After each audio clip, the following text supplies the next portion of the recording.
Have you read the book Atomic Habits yet?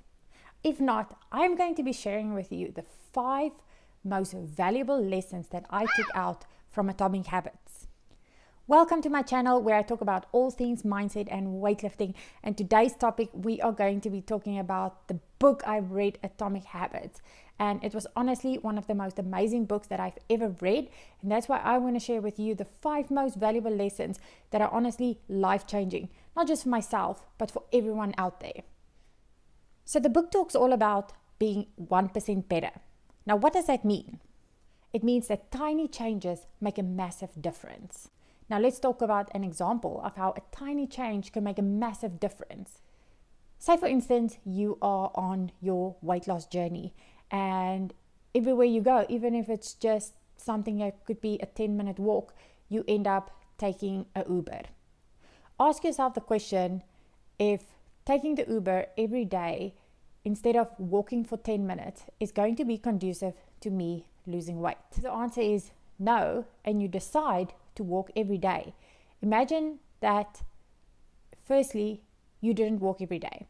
You would be taking an Uber every day, 365 days a week. Now, compare it to if you had to be walking for 10 minutes every day for 365 days a week. Firstly, which one is going to help your weight loss? Obviously, the second one. So at the end of the day, it's all about making those small changes that adds up to help you to reach your goal at the end of the day. And often that's the thing that people don't actually realize. When you want to reach your big goal at the end of the day, it's making those small little changes daily that's going to add up. And before you know it, if you made a small change every single day for the next 3 months, just think of how much change actually happened in those 3 months. Say, for example, I am an athlete and I've been really battling with mobility and getting into positions, and maybe I've been getting injured all the time and I've just been really sore. Now, every single day after my training session, I do mobility or stretching for 2 minutes every day. Think of doing mobility and stretching every single day for 2 minutes. After doing it for a month or even 2 months, think of how much your mobility would have improved. What ends up happening is, instead of actually realizing that we can make tiny changes right now, right here, today, we think, wow, to be mobile and be able to be in good positions in my sport and not be injured, it's going to take a lot of work. But at the end of the day, if you do a little bit of work every single day, it adds up and it will make a difference. Lesson number 2 that I learned. Start off with just 2 minutes a day. I promise you, if you can start off with just 2 minutes a day, it will make a huge difference. Don't tell yourself, in order for me to get stronger or lose weight, and say you've never trained in your life, or you haven't trained in, say, years, and now you're like, okay, I want to start hitting the gym again. By starting off doing a 2-hour session or even a 1-hour session, say 5 times a week, that's really going to take its toll. And you are going to see, by doing that, probably after the first couple of weeks, maybe a month at most, you're going to feel so sore and you're probably going to end up quitting. So the easiest way to do it is by starting off small. Literally go to the gym, and even if you just do 1 exercise a day, even if you train for just 2 minutes a day, even if you just walk for 2 minutes a day, by walking for 2 minutes a day is more than what you would have done at the end of the month if you didn't do anything. So the conclusion here with lesson number 2 is always start small and then build yourself up. We as humans, we often want to go hard really quickly without even thinking that by starting small, we will be able to sustain this goal or be able to sustain doing these exercises. But we think, no, in order to reach my goal, I need to do 2 hours of training every single day. No, you don't need to do that. I promise you, okay? If your goal is you want to just start moving, or you want to start to just do resistance training, start small. You can start by just doing 3 times a week, 2 minutes a day. And then the next week, you can do maybe 5 training sessions a week for 2 minutes a day. And then the following week, you might do 4 minutes of training and 5 minutes. And so it adds up so that your body can get used to it and it forms a good habit at the end of the day. And a habit that becomes automatic and something that you look forward to doing daily. Lesson number 3 is make your habit obvious. So say I want to start training. The best way to make it obvious is the night before, pack out your gym clothes or pack it in your gym bag and put it by the front door. That way you can just get up, brush your teeth, drink a glass of water, grab your gym bag and go. Because if we don't make it obvious and say our gym bag or our gym clothes are in the cupboard and we wake up in the morning and we first have to scramble around, look for our gym clothes, what ends up happening? You might do that once or twice, and then the third time when your alarm goes off, you're like, I don't feel like going to look for my gym clothes. I'll just sleep in. And then that happens the next day and the next day. And before you know it, you've lost that habit and you haven't trained for a month, 2 months, 3 months. And then before you know it, you haven't trained for a year. So make sure that if you want to change a habit, make it obvious. Then number 4. Let's talk about making your habits attractive. First and foremost, if you want to lose weight and going to the gym alone is not your thing, and going to the gym and just seeing everyone on their machines and you see professionals and elite level athletes and people with like super physiques, obviously that is going to be demotivating, and you're probably going to walk in there for the first time and be like, nope, this is not for me. So I want to train, I want to lose weight. Now, how do I make it attractive? Maybe try joining group classes. Maybe try joining a CrossFit gym. Maybe try joining a community where there's like-minded people and potentially there's a coach who can help you with your training program.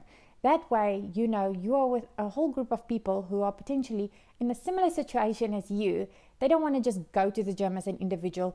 They feel it's too daunting, it's demotivating, and just seeing those people throw around heavy weight can just be so difficult to comprehend. People are there who's done it for quite some time and they look like experts, which I can promise you, probably 80% of them just go in there and do their thing. But if you actually want to make your habit attractive to you, something that you are going to stick with, you'll most probably find that joining a community, a like-minded community, will be so much better for you. That if you do have a day potentially that you miss a session, maybe you'll have a training partner that will reach out, or a coach that will reach out and be like, hey, Mona, you haven't been to training in a couple of days. Where have you been? And by just having that accountability and knowing that you enjoy that environment, you know that there's people out there that you enjoy being with. This becomes a new group that are like-minded. You'll probably end up finding that you'll become friends with these people. And these are people that will also help you achieve your goal. So when I was reading the book, there was a part that really stood out for me.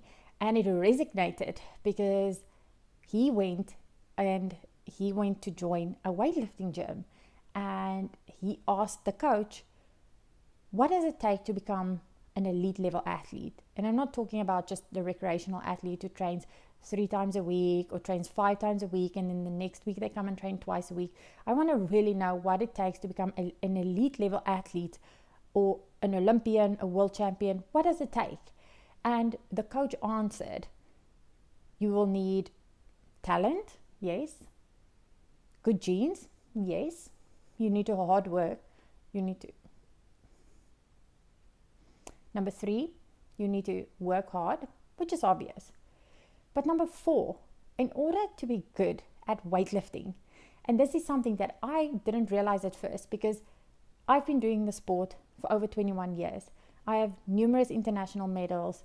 I have broken over 50 South African records. I have broken a Commonwealth youth record. And I didn't realize this because I've fallen in love with the sport because I love the sport. So for me, it's intrinsic motivation to every single day go and train, because I know at the end of the day, if I want to become a great athlete, I have to put in the work. Even if it becomes repetitive, even if it's boring, I have to just show up every single day. And this is what the coach mentioned. He said, you need to fall in love with boredom. Weightlifting can become a very boring sport, especially if you want to reach the top level, because you'll end up doing snatches, clean and jerk, squats, pulls, some sort of variation every single day. Now imagine doing this for 20 years of your life, or even 10 years, or even 5 years. It really becomes a lot. But in order to reach the top, you need to fall in love with that boredom. You need to just show up and you need to do the work. And that just really stood out for me. And that was my final lesson that I basically took out of this. And I realized that's why I was successful in my sport. And if I want to be successful in anything in life, and trust me, I'm still trying to master this, I need to also be okay with boredom. I also need to be okay with doing the same stuff over and over again. Yes, in the beginning, those 4 lessons that I spoke about, those are really important to get me started and to get me going and to get me to stick to my habits in the first place in order to reach my goal. But if you've been doing this for 2 years, 3 years, 4 years, and you want to become a successful businessman or you want to become a successful sportsman, you have to be okay with doing the boring work. Guys, before we end off, I just wanted to share with you one little bonus tip. So if you want to change your habit, great way to change it. For example, say you are someone who just endlessly sits on their phone or sits on their computer or scrolls Instagram and scrolls Facebook, and you know that you need to stop doing this. You can give yourself an incentive. You can tell yourself, say for example, your house is just a mess, or you know you need to do the dishes. In order to do the thing that you like, and that's scrolling Instagram and scrolling Facebook, you need to first do the dishes. Once you've done the dishes, you will give yourself 30 minutes of scroll time. That's just giving yourself a little reward. So that doesn't mean that even if a habit might not be the best for you, you don't need to cut it out immediately. But if you can use that as a little incentive in order to get your necessary task done, by all means do that, because then you'll find that you will also get so much more done instead of sitting on your phone the whole day scrolling, where you could have made up your bed, you could have cleaned your house, you could have done your dishes. And yes, those might be tasks that might just never ever look attractive to you, but having a clean house is so important. So the only way that you can do this is by taking your scroll time and using it as a little reward or incentive for when you've done your daily tasks. So I hope that you've enjoyed this video. If you liked it, please give it a thumbs up, subscribe to my channel, ring that notification bell, and comment below with which lesson you felt is the first one that you're going to be working on. Also, you can go down to the link in the description and you can go and grab my brand new course on how to master your mind, called Unleash Your Inner Beast. Thank you all for watching, and I will see you in the next one.